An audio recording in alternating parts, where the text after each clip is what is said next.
Hello, and welcome back to another episode. I feel like I always say this. I am so excited to be here.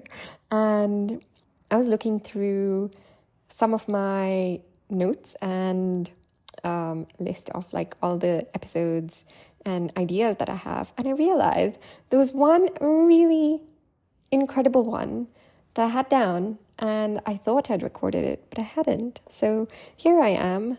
Better late than never. These are the 3 lessons that I learned in 2023 that I'm taking with me into 2024 and building upon them. It has been such a journey. 2023. It was a year. It was a year that was challenging, but also very expansive. It was very crucial in the growth phase of my life that I'm in, and I'm very grateful for it. So I thought I would share my top 3 lessons that I learned last year. So we're still in January. So without further ado, here we go. Number 1 is to fuck around and find out. Now, if you've been in my world a while, you know that I love having a word of the year. And last year, 2023, I had a mantra, which was feel the fear and do it anyways. And I speak more about choosing your word or mantra for the year in another episode. I think it's episode 3. So if this is new for you, definitely go and have a listen to that if you haven't already. But feeling the fear and doing it anyway it was a little challenging for me because I had a lot of fear and I wasn't doing anything. So I had to play around with it so much because there was so much upheaval going on in my life, pretty much for the whole year. And I was just trying to find my feet. Like I felt like I entered the year kind of floating in the air. I had a lot of figuring out to do, and there was major nervous system regulation that was needed. An upgrade of my identity was needed because I'd outgrown my old one. The things I had stepped into were no longer serving me. The identity I had created for myself was no longer serving me. It was outdated. Like I was basically in the process of upgrading my software.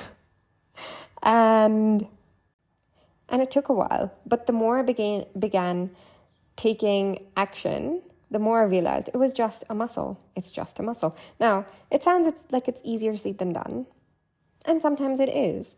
But when you've been conditioned from a young age to fear taking the quote-unquote wrong action or doing the wrong thing, this takes up a lot of practice. And I use the tools that I have in my back pocket, in my tool belt, that I use with my clients. I use them. I hired a coach. I stopped avoiding. I sat with myself. I gave myself pep talks. Because who else is going to give me better advice, right? I faced my triggers and my fears head on, and I used them to my advantage. I transmuted them. I alchemized them, and I leaned on my support system and did the things. Did I just blindly go ahead? No, it was much harder than that. But I still did it. I sat with myself and I went for it.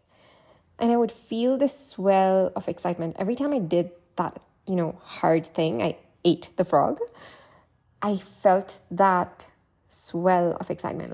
And it was like this wave and this rippling within my being. The feeling? That one. Exactly that one.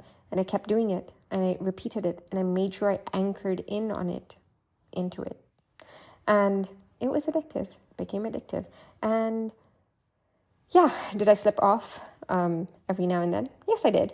But then I came back on and brought myself back on track. Was it better than sitting around watching a Korean drama all day? Sometimes, not all the time, but that's a story for another episode.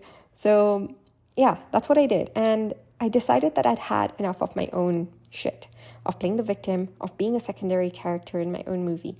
And I stepped it up. I took the pressure off. There was so much pressure that I kept putting on myself. It's not healthy. It is not fun, for sure. And I decided I'd have fun. I got to have fun. So if you're afraid of something, regulate your nervous system, heal the traumas and the triggers underneath, and then just weather it. And I'm not only just saying that, and sometimes trauma, regulating your nervous system have become overused adjectives. All it means is you are finding or equipping yourself with the tools to move through the things that are making you very, very uncomfortable, that might feel like they are triggering something within you. They're bringing up emotions. And for whatever reason, I've got the picture of the ocean coming into my mind, clearly missing beach. But, it's like once you have the tools, you are able to weather the storm. And the only way is through. The only way is through. Because with every step, you get information back. And that information is so, so valuable. And you would definitely not have gotten it just sitting around taking the 100th course that you bought to fix you. Because you don't need fixing. You just need to go and find yourself and do the thing.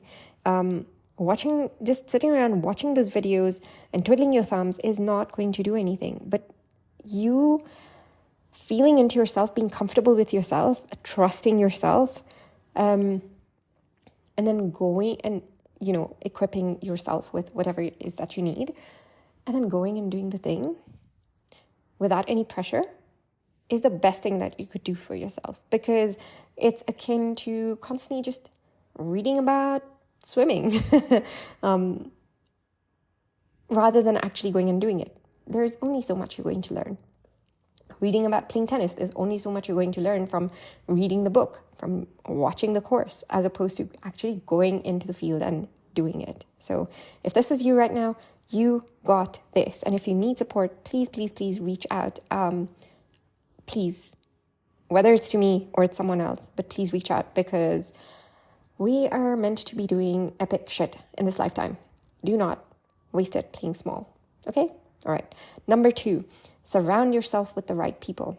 I cannot emphasize just how important this is.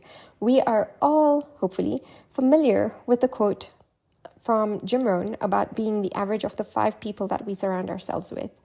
And I will address this with a personal example in a minute. But first, I want to just get a little bit technical and geek out and look at this from a quantum level. We are all affecting each other. On a quantum level, we are all affecting each other. Whoever you cross paths with, whether you interact with them and engage with them or not. So the first one is called the Rosenthal effect, which is where high expectations led to improved performance versus low expectations leading to poor performance. And we are literally being affected by other people's perceptions and expectations of us. So who are you surrounding yourself with? Is it the ones who expect you to get better, to do better, to succeed, to help you and guide you where you need it? Or are you surrounding yourself with the ones who are expecting you to fail, to stay where you are and leaving you to your own devices, who are hoping that you're not going to do better than them? They might be well-meaning, but they don't want you to do better than them. Who are you surrounding yourself with? And the second one was the double slit experiment with the observer effect, where experiments were conducted and physicists found that simply observing the movement of electrons through the double slit led to changed outcomes versus when there was no observer. So once they'd set it up and they left it on its own and came back to see the outcome versus when they were actually observing how the electrons were moving, that had 2 different outcomes. And this really means also, it goes to show that our conscious mind is directly affecting our reality. So when you're surrounding yourself with these people who are showing you a different way of being and doing things, who are completely different to what the norm is for you, when you see what is possible, you also automatically start seeing it for yourself. And you put into motion a way of bringing that into your own reality as well. Like your subconscious mind goes to work. So I have learned this personally, and I like to think of it as the osmosis of energy. So if you remember the biology lessons from school, experiments, there was a time when I was in university and I did not want to have a business. I know, shock, horror. And to be honest, that was not the authentic me, because I grew up envisioning myself having a whole empire. And anyways, and then I finished here, I went to another university, which was known and famed for its business school. That is what they were known for. And honestly, I did not know this at the time when I went there, because of a lot of other stuff, which is not relevant to this episode. I didn't even know people with businesses at the time over there. But in the short amount of time that I was there, I'm talking literally weeks, all of a sudden I began getting super, super interested in it. All I could think of was business and opening up my own and starting all of these things. The ideas started pouring through. And, my creativity started expanding and growing, and my interest was growing, and just all of these things were happening.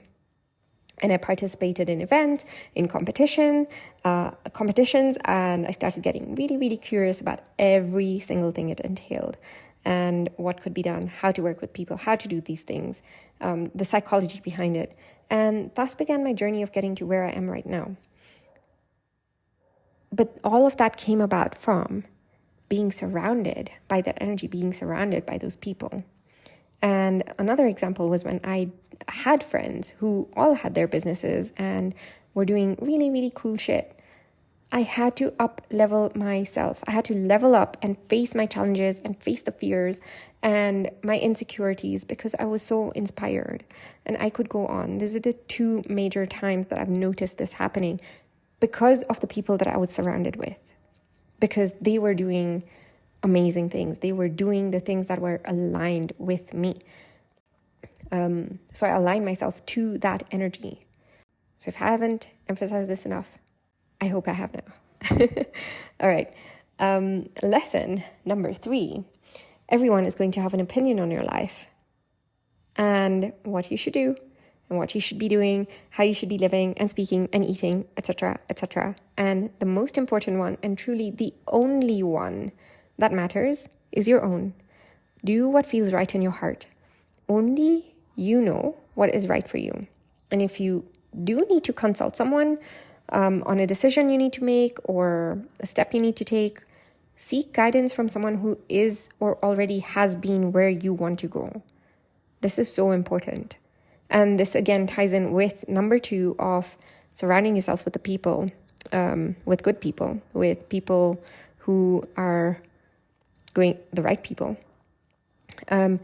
Stay focused on who you are and know yourself, and really come to being okay with yourself.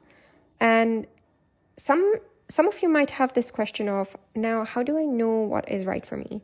How do you know yourself? And this is something that I struggled with for the longest time as well, because it can sometimes be buried so deep under layers and layers of expectations, of opinions and judgment and fear and trauma and all sorts of things, right? Past experiences. But keep at it. And this is the process of untangling the knots. And it's what I help my clients with. We are coming to seeing and picking out where all of these things are, like really just clearing out the layers, right? And coming back into yourself. So notice where you're feeling frustration, and then notice what you wish would have happened or what you would have done in that situation. Notice where you feel angry or annoyed, and then notice what's the opposite of that. Notice what lights you up, what gets you feeling all giddy and excited, like the girl who's just come to know her crush is also into her. I don't know if that's a good enough example. Or like a child on Christmas morning, that sparkly, magical wave and feeling of excitement. What makes you squeal with absolute pleasure and delight? Keep a note of all of those things. And pretty soon, you'll notice that a pattern will emerge and you'll begin to know. You'll begin to find your way and you'll begin learning all of these things that make you, you. And it's only when you truly know yourself that you can begin to back up your decisions. And this is a process. Please be gentle with yourself. And this is where a lot of radical self-love and self-acceptance come into the picture as well. So be kind to yourself.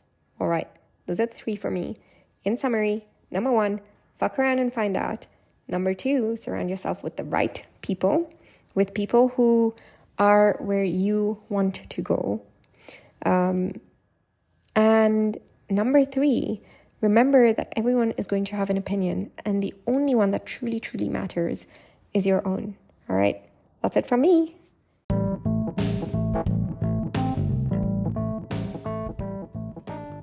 Thank you for tuning in to another episode of the Optimistic Agenda podcast. If you loved what you heard, make sure to hit that subscribe button so you never miss an episode. I would love for us to stay connected, and I'm always excited to hear your thoughts. Find me on Instagram at The Optimistic Agenda, where I also share more inspiration and behind the scenes moments. If today's conversation resonated with you, please do me a favor. Share it with your friends. Your support helps us spread the message and the good juju to more listeners. And if you could take a moment to leave a quick 5-star review, that would mean the world to me. It's like a virtual high five. Remember, you are so much more powerful than you were made to believe. And I will see you in the next episode. Bye.